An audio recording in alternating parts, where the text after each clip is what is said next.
गोरखपुर गया छपरा मऊ में, गाजीपुर गोंडा लखनऊ में, और तनिको सवाल नहीं मिला।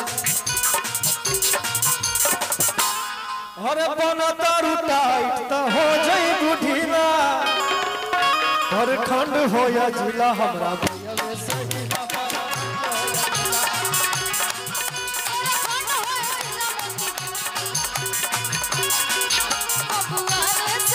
गोरखपुर गया छपरा मऊ में, गाजीपुर गोंडा लखनऊ में,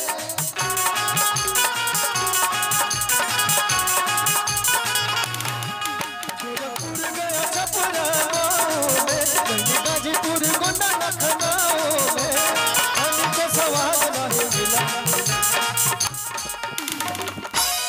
बना तारू टाइट तो हो जाई बुढ़ीला।